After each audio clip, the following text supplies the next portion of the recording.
All information contained in this podcast is general in nature and does not consider your individual circumstances. You should consider the appropriateness of this information with regards to your individual objectives, financial situation, and needs. Welcome to Sharing More Than the Sheets, a podcast to help you and your partner make better financial and lifestyle decisions so that you can both focus on the things that you love. I'm your host, Michael Khouri, financial planner, green thumb, husband, and just dad.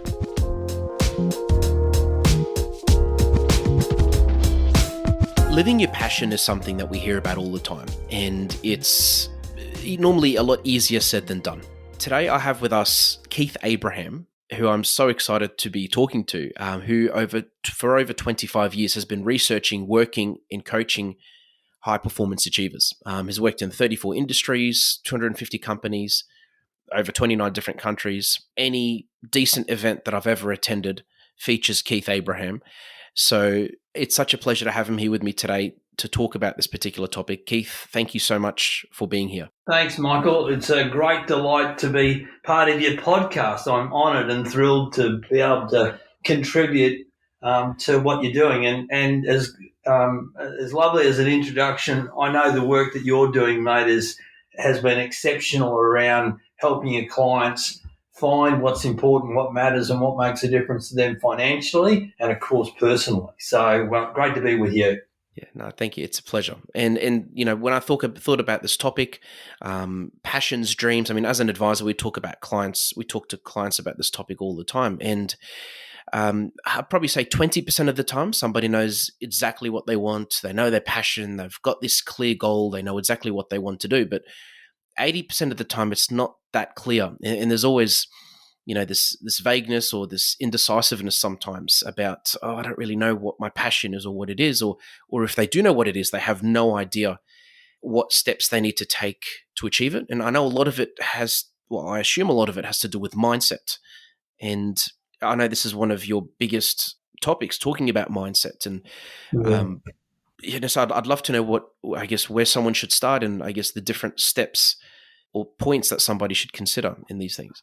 Yeah, well, Michael, after speaking to 1.7 million people around the world over the last 25 years, the thing I can tell you is 3% of people go and make things happen, 10% of people think or expect things to happen, 60% of people just watch things happen, and 27% of people don't know what happened. So you're 100% right around the whole 80-20 around those numbers, because one of the great challenges for most people is people talk themselves out of achieving what they want to achieve, having what they want to have. Yep. And that comes back to mindset, because mindset precedes momentum. So if you don't think you're worthy, deserving, capable, if you don't think you are, have got the skills, the talent, the expertise, the capability to achieve something, well, guess what? You're already behind the eight ball and you probably won't even attempt it. So one of the things that I do is talk to people a lot about, what's the mindset they need. Now, there are 6 key mindsets. I know we talked about 5, but one of them is exceptionally positive. But from my experience of talking to people at the back of conference rooms after I present, over the last 25 years, people have basically 5 mindsets that slow them down, that are these roadblocks to stopping them from achieving what's important, what matters, and what's going to make a difference to them and the people who mean the world to them. So the first mindset is that people feel lost. And what we mean by that is, I often ask people the question, what do you want to achieve? And they go, I don't know. I go, okay, well, we can work with that. What do you feel like you've achieved in the past? Keith, I'm not sure. Okay, well, what do you want to achieve in the future? And they go, Keith, you don't understand. I don't know. And so I go, so here's what I say. If you don't know where you're at, if you don't know where you're going, and if you don't know where you've come from, I reckon that's a good definition of lost.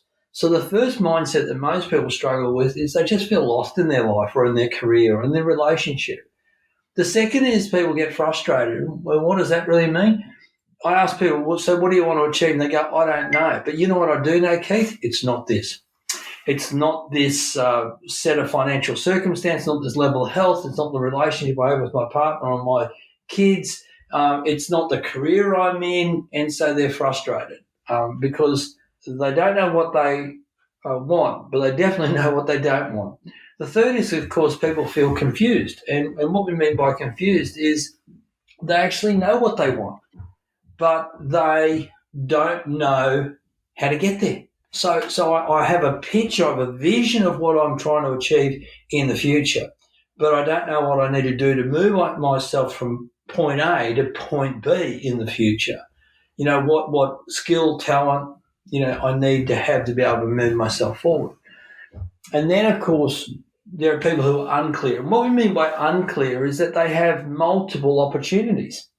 And so you say to them, well, what do you want to achieve? And they go, well, I've got this opportunity. I can go and do this study and pursue this career. Or I could actually go and change how I approach this, and I could achieve that. And I've got this other opportunity over here. I could go and work in a totally different industry, and I could do that. And of course, when people have got multiple opportunities, they get a little bit unclear on what one they should take. And of course, because people are looking for perfection rather than progress. And then, of course, the final one around this is that I come across a lot of people who are what I would call unsatisfied. They look good, they smell good, they've achieved a great deal in their life, in their career, in their relationships, and and they drive a nice car, live in a nice house, kids go to a good school, and people go, well, what's going on here, Keith? Well, it's just they're not fulfilled. They've had all this success, and all of a sudden they get to a point where it no longer floats their boat, and they've lost their mojo, their energy for it. And so I call those people the unsatisfied. And then, of course, what we want everybody to be is to be, really clear on what they're trying to achieve. We want them to be certain. We want them to know, I have a vision for where I'm going to go. I have a plan on how I'm going to get there. And I'm also a realist enough to know that the plan may need to change because circumstances, situations, challenges may pop up. And those roadblocks that slow me down is okay because I have enough momentum to either go over the roadblock, to go around the roadblock, or go through the roadblock to get what I want. And so they're the 5 mindsets around goal achievement, with the 6th one being certain, which my goal always is to help people find greater certainty in their life. And that comes with clarity. See, with clarity comes confidence, with confidence comes certainty, and with certainty comes consistency. Consistency in action and consistency in mindset. Okay, and I guess where does someone begin with these things? Because normally, I mean, if we're talking feeling unclear, having too many options, Yes. Sometimes people they study for decades or for years, and they work in decades in an industry, for example, and how does somebody sort of just take that jump or decide to, because, like, for example, I've actually got a client that's a doctor, and they studied medicine because it's what their parents wanted them to do. And they got pretty good results, and now they work as a doctor, but they're not fulfilled. I know for a fact they're not fulfilled. They literally just did what their parents wanted them to do.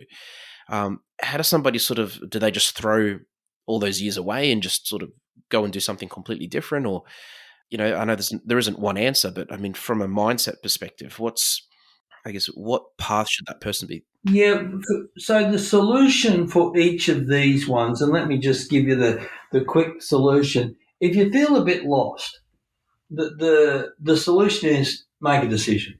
The reason why most people don't make a decision is their fear of failure, or fear of success, or fear of change. And so the one thing I say, just make a decision. It doesn't matter if it's the right decision or the wrong decision. Make a decision. And if it's the wrong decision, make another one. If it's the right decision, pursue it more.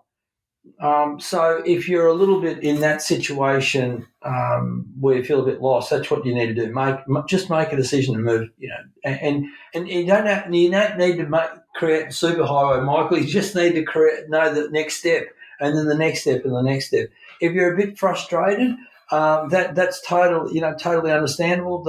The solution there is to really start to think a little bit about, okay, what's the follow your heart. What would make your heart sing? What's the way forward around that? So put together that plan to be able to, move yourself from here to the next spot. Get really clear on what that picture is of what it is that you want, and then just put a plan in place to be able to do that.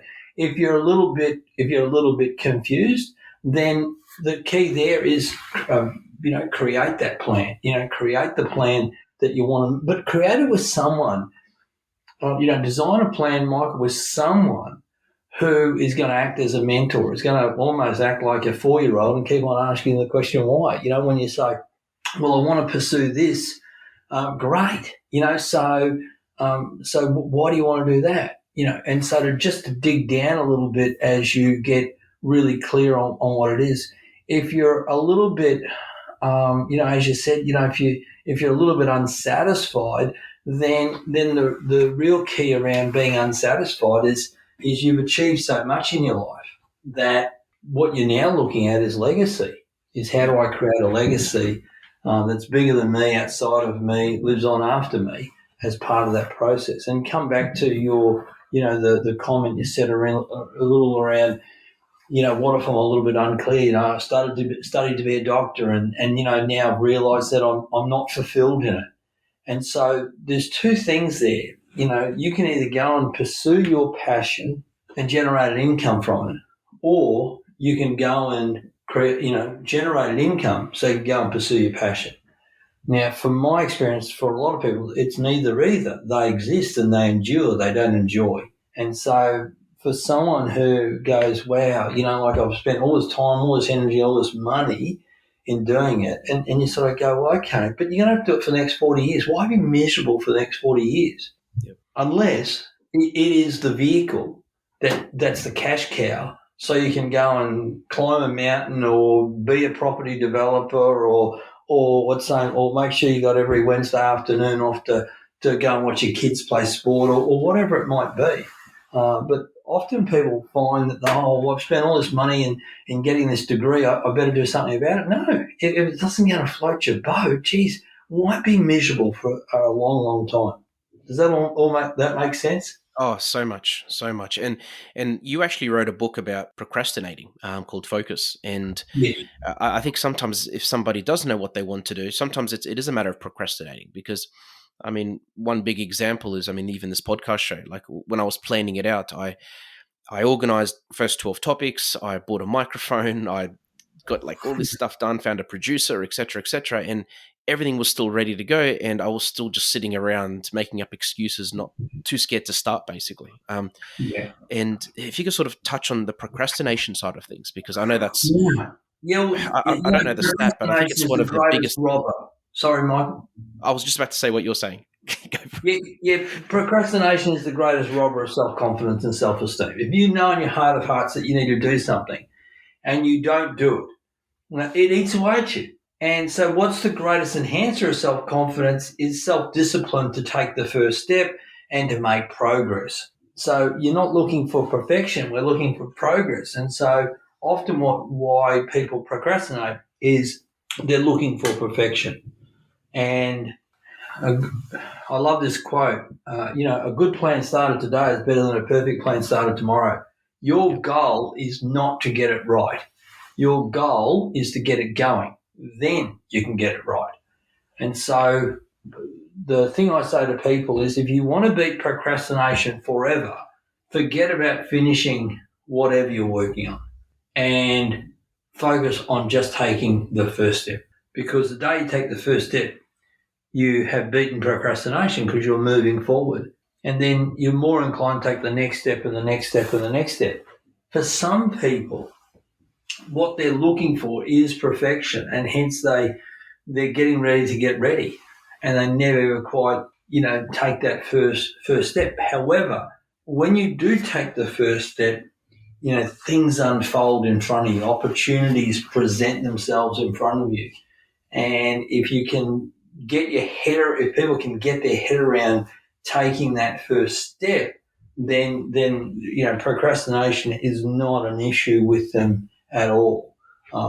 Give you a classic example. Some people go, well, I'm going to start my health and fitness program, but geez, I'm so unfit at the moment, And, it's such a long journey. And here's my thing I say to them. Don't think about going and running the 10Ks. All I want you to do is, if you really want the ultra, go to bed in your gym gear. So as soon as you get out in the morning and walk to the kitchen, you've started. But in essence, what I say to people is, all I want you to do is get dressed. All I want you to do is get dressed. Automatically, you feel like you should be doing exercise because you're already in your shorts and your T-shirt. So you get dressed. And then all I want you to do is I just want you to walk to the letterbox. What, the letterbox? The letterbox is like 20 metres away. Yeah. Because I guarantee if you walk to the letterbox, you'll look outside the front of your place and you'll go, you know what, I'll walk to the corner. You'll get to the corner and you go, you know what, I might as well walk around the block. I've got time. It's only going to take 10 minutes. And so all of a sudden, people, once you get started, you feel better about yourself. But and then 4 hours later, my wife's wondering where I've gone. Yeah, exactly. So, I think, you got to start the process somewhere, Michael. These podcasts have been brought to you by Better Financial Planning Australia. To book a free 15-minute phone chat, visit betterfinancialplanning.com.au. No, it's true. And also, I love that you mentioned people are getting ready to get ready. It's like they're sort of like they're literally creating extra steps for themselves. 100%. What tends to happen is people are really, they get bogged down in the detail of this. We live in a society where everything is perfect. Where everything on social media is perfect, and so everybody's, I'm not going to start because it won't be 100% right. No, you start and you learn as you go along. Otherwise, you never ever get started. You never ever feel like you're moving towards what you want, moving away from what you don't want. Yeah, and also, if somebody's, would you say in a way it's sort of fear of failure as well? Being scared of failing and being an embarrassment or letting someone down? Yeah.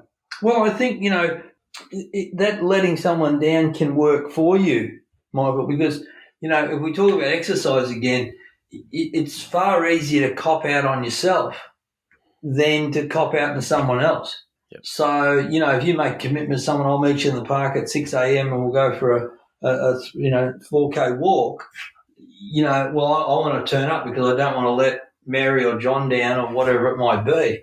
I think for some people, maybe people get a bit too far ahead of themselves. So, if you think about your podcast, you could have really said, okay, I've got all the kit. You know what I'm going to do? I'm actually going to take the pressure off myself. I'm going to do 4 interviews that I have no expectations that I'll ever post. And I'm going to say to the person I interview, hey, listen, I'm new at this and I'm having a crack at this. I may not use this. It won't be a reflection of you. It'll be a reflection of me. And if you're okay with that, then in letting me have a bit of a practice, then away you go. And as soon as you take that bit of pressure off yourself, Michael, all of a sudden you go, you know what, that was all right. I am going to post that. And you learn as you go along. I mean, last year, when COVID hit, 70, I speak at 100 conferences a year, 70 of my conferences vanished in the space of 10 days. And I sat in the corner for a little bit and rocked backwards and forwards, and I had a big long drink. And then I sort of picked myself up and dusted myself off, and I thought, this is going to be around for a while, so I need to learn virtual. I've never done virtual presentations before. And so I spent 40 hours learning about how to do virtual. And I built a studio. I built a 3-camera purpose-built studio. Between the middle of April to the middle of December, I delivered 101 virtual presentations to 27 countries to 26,500 people and never left home here in Brisbane. Wow. I'd never done that before. I've got colleagues of mine who waited for a whole year to, for things to get back to normal. And it wasn't that I knew that I would learn as I went along, and I knew that I would focus on getting better at it. And I think this is the thing where people, if you think, if you have been procrastinating, it's looking for improvements. It's not looking for for it to be, world class from from the get go. Yeah. So yeah. And are you just a question? Would you say you're technologically savvy as a person? No, no, because I sort of, this whole setup that I have in my studio is just something that's been, as I said, I spent 40 hours just researching equipment Yeah. and all of that, so it So you was a didn't let huge that stop learning you. curve for me. And I had people around me helping me, put it all together as well, Michael, because Yeah. I just, well, I know you haven't seen me do a virtual presentation, but I can control 3 cameras. I can, like after this session, I've got 250 leaders from all over Australia and New Zealand that are on a 2-hour masterclass with me. I just had to learn how do I connect with people, and I'll let somebody else worry about the technology. And Yeah. So my you didn't. in my studio, I control it. I don't have an operator or anything like that. I control a whole lot. So you didn't let it stop you. Basically, you didn't think, okay, I No, don't know anything about technology. I'm just going to do nothing. You literally went out and did the research and learnt about it and correct. Yeah, adapted. correct. Because I just thought this is going to be around for a while. It's not going to be a 6 month thing or anything like that. This is going to be around for a while. So if it's going to be around for a while, best I get good at this. Best I get really really efficient and effective in it. And you know what? I've become a better presenter because of it. Because it's a lot. You become a lot more succinct and you start to really get clear on messaging as you go through that process. And and I'm a really interactive speaker, so I kept on thinking, well, how do I become interactive when I don't have an audience in front of me? Yeah. But that's been a great transition. I've learned some phenomenal messages around this, and I said this to a group yesterday. My business model has changed now. There is oceans of opportunities. There's not a place in the world I can't present. There's not a company in the world that I can't that the roadblock of travel can stop me from doing. And hence, as I said, 26 countries last year or 27 countries last year. Yeah, it's been amazing. And the other thing that I've seen you talk about, Keith, and I just wanted to touch on this point last because, again, I feel like you're, in a way, you are the master of this, is setting goals and achieving them. Yeah. Because I know there's a process to that, and Yes. again, if somebody listening to this, there's, yep, I do know what I want to do. No, I'm not going to be procrastinating anymore. What, apart from obviously reading your books, what are some steps that person can take with those goals to make sure they happen? Because it's one thing to sort of think, yep, this is what I want to do, but it's another to actually get there. Yeah, look, the process that I've created is called a goal driver formula. What we realised through about 18 years of research is that there are 8 key drivers in people. So there's 8 reasons why you want to why you want to achieve a goal. In actual fact, there are emotional reasons that are built around your why. I often say when the why becomes clear, the how becomes easy. And for a lot of people, they've struggled with finding a big enough reason why. So if you know what you want to achieve, then the process is simple. Firstly, the first thing you need to identify is how you want to feel. So before you actually even think about the goal, you think, well, how do I want to feel in my career, in my health, or whatever it might be? And there's 8 key drivers. So people want to feel successful, people want to feel purposeful, people want to feel inspired, people want to feel happy, people want to feel organized, people want to feel respected, people want to feel confident, people want to feel relaxed. So the first thing you say, so in my career, how do I want to feel in the next 12 months? So once you know what your goal driver is, and it's a whole, I'm just creating a diagnostic tool around this at the moment, Michael, so there's a fair bit of detail around this, but once you know what your driver is, then you need to articulate what's that number one goal you want to achieve. And the real key here is to build clarity into it, is to make sure you build specificness. Make sure you take the time to be very specific about exactly what you want to achieve, because in the back of your head is a thing called a reticular activating system. It is your ability to focus. And you have to feed it specific details of exactly what you're looking for. And so once you can get really clear on what's that number one goal, the third thing you need to do is you need to set a date. You need to pick a date. You need to go, what's the day? When do I want to achieve this by? Specifically, what's the day of the week, the date, the month, the year, and you get clear on that. Then what you do after that is you want to write down 5 reasons why that goal is so important for you to achieve in that time frame to feel that way, to feel that goal driver. You need to write down 5 reasons why. And unless you can think of 5 reasons why, any excuse will do. Too hot, too cold, too many, too few, too little, too much, too hard, too easy.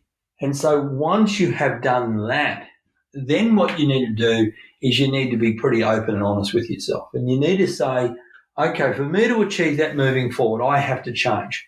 So what are 2 things that I need to stop doing in my life or in my career or whatever the goal area is focused that you're thinking about? What do I need? What are 2 things I need to stop doing? And what are 2 things I need to start doing? Because for you to achieve that goal, you have to do something differently. And to do that, you have to change. And to change, you have to stop doing certain things and start doing other things.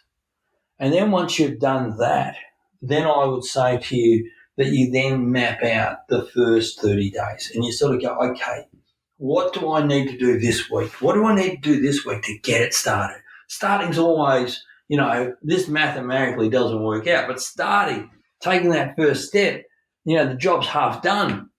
But you need to work out how you start. What are you going to achieve that first week? What you're going to achieve in the second week? What you're going to achieve in the third week? And what's the milestone you want to achieve in the fourth week? And, of course, that is a rolling process moving forward. So you've always got a vision for the future moving forward. And the final piece of the puzzle, and we sort of almost finished the whole loop here, Michael, because we come back to mindset, is that I believe in a process called amplified attitudes. People say, you just got to have a positive attitude. And I go, what does that mean? I've been doing this for 25 years. I've been a student of the goal setting process for 36 years. And people talk, you just have to be positive. I mean, that's just so vague. So what I say is there are 6 amplified attitudes. And what I mean by you have to turn it up. You have to turn up that attitude. You might have to make it loud. It's not so people can, not so you're talking about it, but people can see it. People can see it in how you walk, how you talk, how you think, what you say to yourself, what you say to others.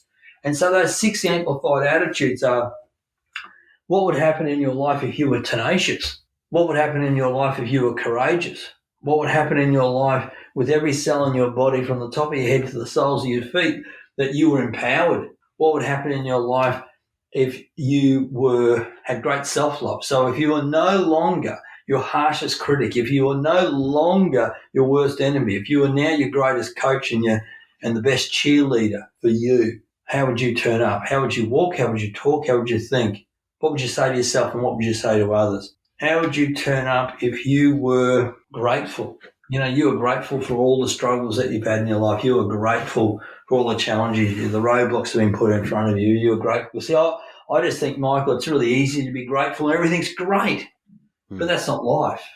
And so how would you turn up if you were grateful? And the final one there around mindset is, how would you turn up if you were joy-filled? With every cell in your body from the soles of your feet to the top of your head, that you were joyful. How would you walk? How would you talk? How would you think? What would you say to yourself? What would you say to others? And so when you apply that process to any goal, you become exceptionally focused. You move from being interested to being committed, compelled, and connected to the goal. And you need to have that so that you can do the uncomfortable, the inconvenient, and the unknown sometimes. Wow.